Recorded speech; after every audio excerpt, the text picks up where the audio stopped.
Welcome into the best podcast available, Training Camp Edition. This is episode number 2 of our training camp coverage.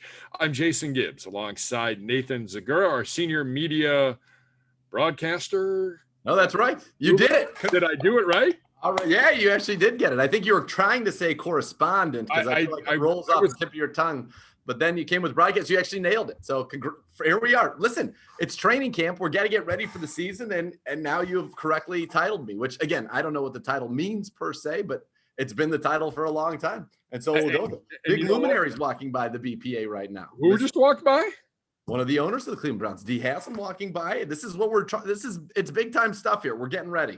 We are getting ready and getting closer to welcoming fans to training camp for the 2021 season. That happens on Friday. The pads come on Tuesday. We're here to recap the first 2 days, though, that fans were not able to see, but we were and able to take it in. More of an acclimation period and really getting up to speed with how things are going to go. But Z, it's one of those, to recap the last 2 days, it was very businesslike.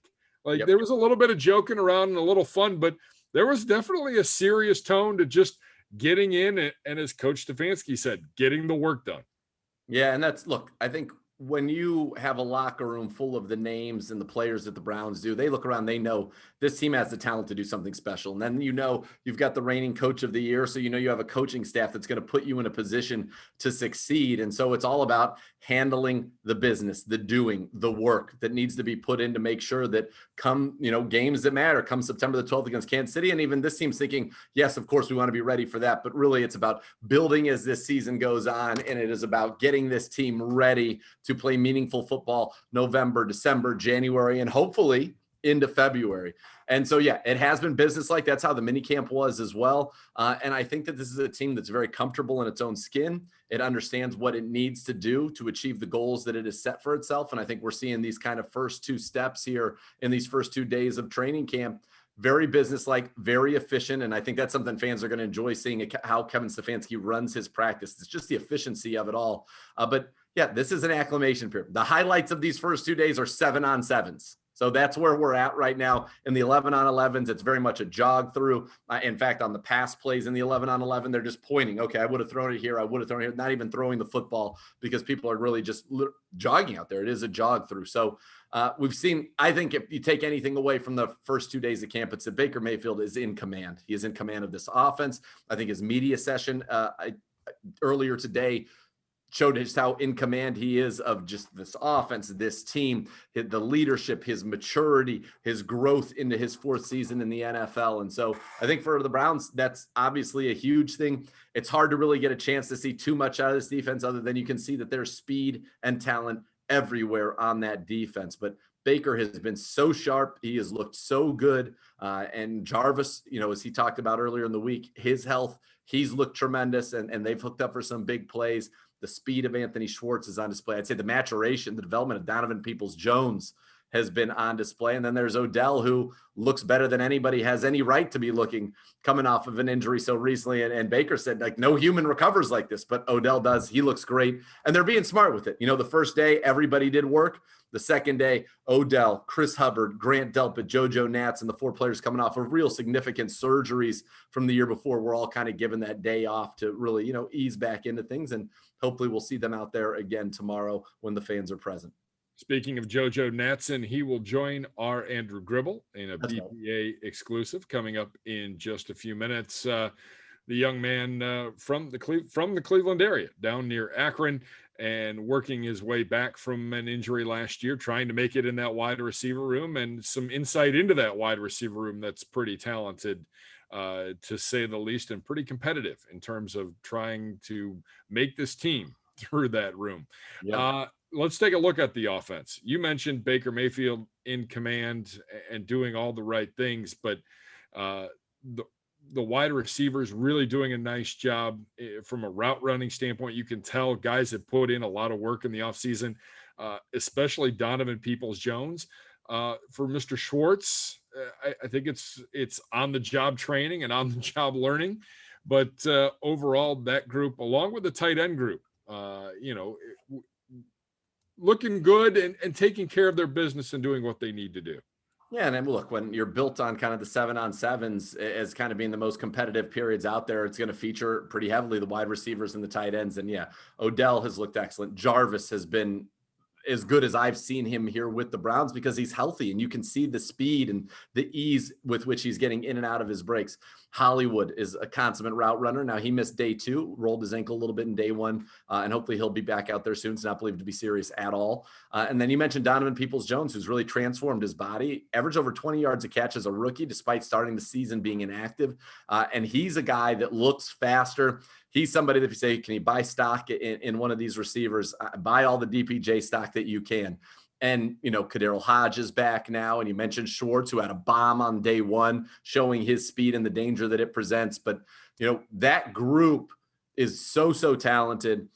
And they are also getting incredibly good coaching. Chad O'Shea is such an asset to this organization that it can't be overstated. You talk to anybody who played in the league, and they'll tell you one of the most important things to their development as young players or even as veterans to take that next leap, it's the coaching they get from their position coach. And Chad O'Shea, we are very, very fortunate to have him here with the Browns. And I think you're seeing it in the way that receiver room just continually gets better. Even a guy like a Jamarcus Bradley, who had to step in, remember, and start against the Jets in that game when all the receivers were out. He's looking good and having a nice early start to camp as well. And then the tight ends, Hoops catching everything, as he always does. The Chief looks good and spry. Harrison Bryant's made some nice plays. Steve Carlson as well. And Drew Petzing doing a great job with that group. And so, yeah, that's really what we've seen. And from the running backs, Nick Chubb's not running full speed out there in terms of the running plays. You're not seeing that out of Kareem. You're seeing them get involved in the pass catching game, as are you seeing Demetric Felton, who was the last pick. Yeah, the last pick for the Browns in this year's draft out of UCLA, Pac-12 leader in all-purpose yardage as a returner, but was a running back and a receiver for them. And day 1, he was doing position drills with the running backs. Day 2, he did it with the receivers. And his ability to jump, cut, stop on the dime, I think he's somebody to keep an eye on because he's also going to be in special teams and he's doing anything he can to earn the trust of Mike Prefer. Somebody to keep an eye on. And Dearness Johnson, we haven't gotten to see him yet. Congratulations to him on the birth of his child, but he'll be back soon. And yeah, a lot of competition, and that's really where it is. And what the best part is, though, the area where there's zero competition is quarterback, and Baker just looks just so comfortable, so in command of everything that's there. The ball is not hitting the ground. And as Kevin Stefanski told us on Browns Daily, look, it's an offensive drill. The ball's not supposed to hit the ground. Okay, but we've seen a lot of offensive drills in the past where the ball did hit the ground. And right now it just looks very much like a well-oiled machine going against what is a very, very talented defense. Speaking of that defense, as we switch sides of the football, I know a guy that you had mentioned a lot about over the first couple of days, and it's tough because defense, you can't tackle. So right. What do you got? What do you not have? It's tough to read, but Takk McKinley has looked pretty darn good so far. Yeah, on some of those plays, he's just exploded off the edge, and you'd say, okay, if this was a real situation here, that's probably a sack. It's so hard to assess that, but Takk as a newcomer has looked great. Anthony Walker Jr.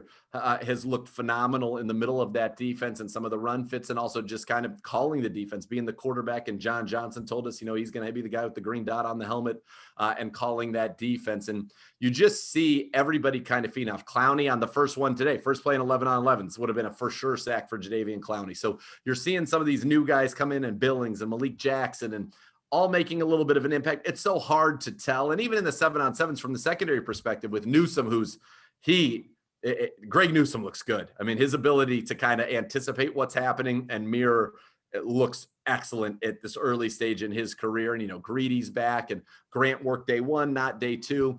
Troy Hill worked day 1, not day 2. He missed day 2 with an illness. But these guys, the speed that's back there, the playmaking ability, John Johnson, the third, Ronnie almost had a pick today, Ronnie Harrison. It's just fun to see. It's so hard to gauge it at this point because, as you're right, you're not tackling, and they're being safe in 7-on-7. If there's anything close, instead of going for the ball or making a play on the ball to try to dislodge it, you're pulling up. And that's part of what Kevin Stefanski wants. We're here to protect each other, and we're here to make sure we're healthy when this matters. We're not winning games here at the Cross Country Mortgage campus, on day 2 of training camp. So let's be smart, be safe, and you're seeing that. But I'm excited to see this defense when it's fully unleashed against somebody else.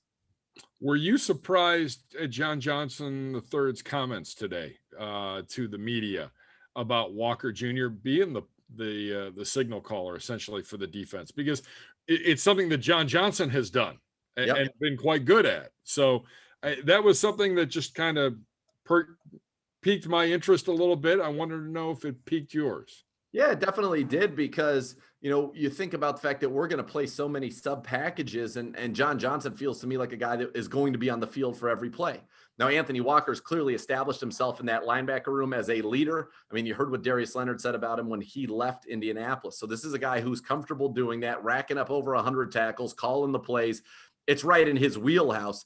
I'll be curious to see how that happens if in some of the sub packages, he comes off the field. In some of these 3 safety sets, he might have 1 linebacker on the field. And we haven't even seen Jeremiah Owusu-Koramoah out there yet because he's on the COVID list. And, that's somebody that I think you'd want to see play themselves into that role. So it's not surprising because of his leadership. When you talk to him, you say this kid's so mature, and he is a guy that oozes leadership and oozes charisma from that standpoint. So I'm not surprised that they bestowed that honor on him already. And he's looked good. I was saying earlier, he basically has Nick Chubb's body as a linebacker, which is, in my mind, that's a compliment. That's high praise. Nick Chubb is carved out of stone, and Anthony Walker Jr. looks great out there. And it's fun to watch him wearing number 4. He's the only guy on the team that kind of has one of those new numbers, those new single-digit numbers.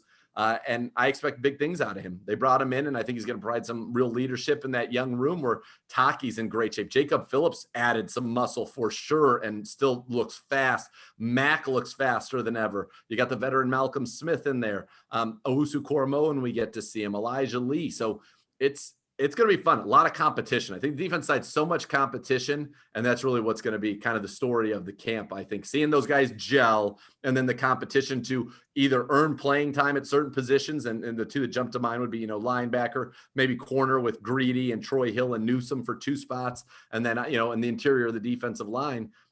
And then to try to make this roster, because there aren't that many spots up for grabs, and there are a lot of darn good football players out there. Yeah, no question about it. Okay. So we've got 2 days down. We'll have practice on Friday, Saturday, Monday, and then the pads come on Tuesday. So my question to you is, over these next 3 practices, what are we going to see? Especially if you're a fan coming out to training camp starting on Friday.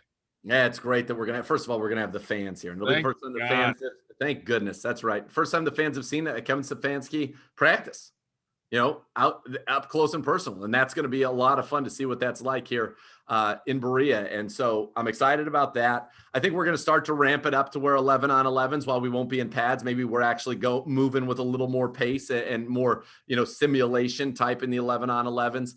Saturday is not only camp, it's the return of Browns Live. Myself and Ken Carmen will be hosting Browns Live this year. And so we'll bring you exclusive access and interviews for those who can't come to the Cross Country Mortgage campus and be in person. We'll bring you in through Browns Live. So that's going to be fun. I'm happy that that's back. And then, Monday, I'm guessing will be a lighter day. Like, get the day off Sunday, I bet Monday would be a lighter day. And then Tuesday, that's when we really start the work there, that Tuesday when the pads come on.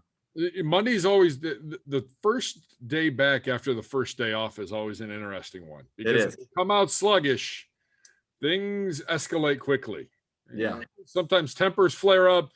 Maybe coach's temper flares up and people are running. I don't get the sense that's going to happen. I feel like this group understands what's at stake and the opportunity and the responsibility that comes along with that opportunity. I think, if you guys haven't heard the interview I did with Kareem Hunt on Browns Daily on Wednesday, I go listen to it, because Kareem he's one of the few guys that has had continuity on offense in his career and his time in Kansas City, that was playing for a team with, legitimate big time aspirations. And now he's here with us, and it means more. He's the local kid. But he knows, look around the locker room, just again, the talent, what can be accomplished, and the fact that they all have to put in the work to make sure that they are able to capitalize on their talent and have the season, because these things don't happen that often, where you have this much talent, you have this great of a coaching staff. It's all here. And so they've got to put in the work and do the do, as they say, to take advantage of it. Yeah, they do the do. 100% correct. All right. For more on the first 2 days of training camp, time now for our player profile and our player spotlight. Andrew Gribble, co-host of the BPA, sitting down with our very own JoJo Natson, recovering from a major surgery and a major injury in his own right and trying to work his way back onto this roster. Big time special teamer, obviously important to Mike Priefer and his staff, and a guy that's trying to make a name for himself on this 2021 Cleveland Browns roster. Have a watch and have a listen. All right, joining us now on the best podcast available is wide receiver and returner extraordinaire JoJo Natson. JoJo, what's it been like getting back on the field now and getting back with your team and doing a lot of football stuff that you haven't been able to do for a while? It's been really good, man. Just coming back, getting back together with the guys, especially coming back from my injury, just being around the guys, just being in the locker room, being in the meeting rooms together. It's been great. When did you finally feel back to your normal self here in this recovery? I'll say about around like month 8, going into month 9 of the recovery that's when I started to kind of, gain my confidence back and kind of feel like myself again. And, like I said, it was just more of a confidence thing. And like month 8, month 9. And what was the recovery like? Have you been through something like this before, or was this all first time for you? It was first time for me, man. I never been through such an injury like this, but it was definitely, I learned a lot about myself throughout the process. It was definitely a grind to get back to where I'm at now. And, I definitely embraced the journey, and, it kind of made me a better person. Like I said, I learned a lot about myself, about my body throughout the process. So, it was definitely a grind though. What was some of the specific things you learned? What really did you tap into? When it comes to my body, just, taking better care of my body. Also, some of the smaller muscles that I didn't even know I had, just kind of those muscles, working those muscles, and, just getting my mental right as far as working on myself. I had a lot of downtime, watching the guys play last year. I was recovering. So, I was getting myself together as a man, and just trying to better myself on and off the field. No guys, different guys approach things different ways. What was your focus like after the injury? It happened week 3 against Washington. How did you stay dialed into what the team was doing, and how did you go about watching games and things like that? Well, obviously I couldn't play, so I just rooted the guys on every week, and stayed the course with my process, and just pretty much just took one day at a time. I kind of tried to look forward, look ahead, but sometimes you can't do that. You just got to take one day at a time, and that would pretty much help me out throughout my process. I wanted to speed things up, but talking to some of the guys who've had this injury in the past, they just told me, to take things step by step and one day at a time. And that kind of pretty much helped me throughout my process. How long did you go without fielding the punt during this process? I say like first, like month 6.5, 7, that's when I kind of started getting acclimated with the football again. So about month 7, I'll say, is when I was able to like kind of throw the ball around again. Was it like riding a bike, or did it take? Was there some rust to knock off there? It had to knock a little rust off, but it was still in me though. I still had it in me. What did it mean for you that going into March, you had this unfortunate injury, but it seemed like the Browns and you were able to strike a deal real quick to bring you back? What did it mean to get that vote of confidence with this team? It meant a lot, man. Coming off an injury like this, you don't really know what to expect. So I kind of just remained positive throughout the whole process, and God was willing to help me help me out through this process. And I'm just fortunate I was fortunate to come back, and now I'm just working hard, man, just trying to find my niche and find my niche and try and make some plays for this team. And what's that relationship like between you and Coach Priefer? I know he knows a lot about you and has talked highly about you in the past, but how's that grown over this past year? Man, it seems to grow every day. Coach Priefer, that's my guy. he pushes me every day to be the best, and his expectations is high. And I tell myself I had to match those expectations. And every day, Coach Prefer, like I say, he pushes me to bring the best out of me. And that's why I appreciate Coach Prefer a lot. And like I say, since day one, he's going nothing but the best for me. So I'm just trying to work hard to accomplish some of those goals we have set out. What goes into a competition at training camp for punt and kick return? Because I know you guys don't do a ton of stuff at full speed, but you got to show you're the best guy for the job. What goes into winning a competition like that, and how do you approach it? Like you say, it's not really too much we can show during training camp. I think it's more of a preseason thing. But as far as practice and training camp, I'll just say, just take advantage of each rep. Go hard at every rep that you get, no matter what it is. Maybe it's just fielding a punt, fielding a kick. I just try and go hard every chance I get. And how much of an emphasis has it been for you guys for this team to be better on special teams? I know that's something that Coach Preece preached a lot. Big emphasis. Coach Preece, like I told you, he always gonna have high expectations for us as a group, and he pushes us hard to meet those expectations. So it's definitely, the expectations for this year is very high, and we look forward to accomplishing the goals that we have set out for each other as a group, and meeting Coach Prefer's expectation. From your perspective, what's it been like to see on one side of the ball the offense bringing almost everyone back, and you got that continuity, and then on the defensive side of the ball, just a whole lot of talent? That's big. That's big. Just keeping the family and the group together. That's really big. We all has built relationships with each other, and for us to keep it going with another year being together, bonded. That's really big. And I know we've talked with Greedy and Grant about the bond they had off the field last year, going through the injuries. Was that something you were able to be a part of as well, with guys that were struggling with these tough injuries? Yeah.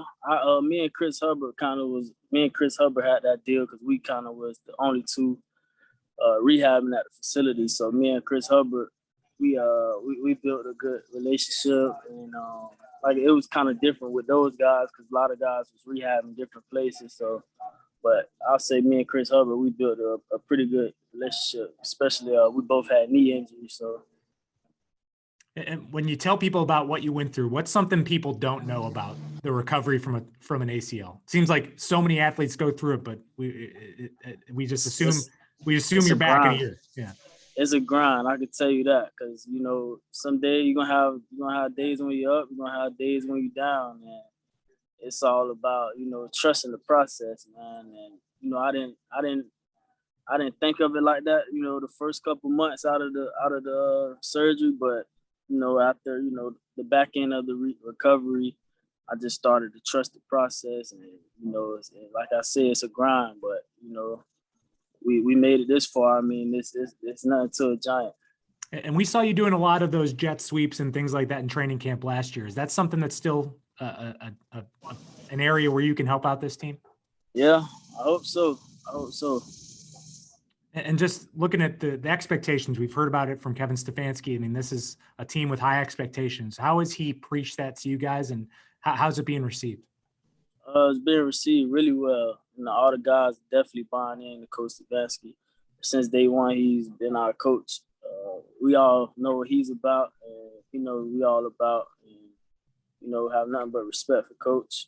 And like I say, his expectations is high. And we all working hard towards that, and we all got a goal. And I got to ask you this: I know in the offseason, you got two of your former teammates on this roster as well, and Troy and John Johnson too. I mean, what kind of players are those guys that can help out this team? Oh man, when I heard we signed those guys, I was excited. Both of those guys, man, they some ballers. They some ballers. So I definitely look forward to seeing them come over here and make some plays. They definitely some ballers. And then looking ahead to the preseason, you said winning a competition is huge with what you do in these preseason games. How exciting is it that you get a normal preseason this year for a guy like you that's in a big competition? A guy like me most definitely looking for preseason. Coming off this injury, I feel like I got a lot to prove, and I think these preseason games will be real good for me to go out there and prove that. So it's definitely big compared to last season. A lot of guys didn't really get the opportunity to show what they can do, but this year is going to be good now that we got some preseason games. Cool. Well, JoJo, thank you so much. I know it's early in training camp, so the grind really hasn't fully started, but you seem pretty locked in. So good luck the rest of August, and we'll see you out there. All right. Thanks again to JoJo Natson. Browns fans, make sure you check out all of our episodes of the best podcast available throughout training camp. Log on to clevelandbrowns.com or wherever you get your podcast, and make sure to like and subscribe today. You can also watch all of our episodes online at youtube.com/Browns.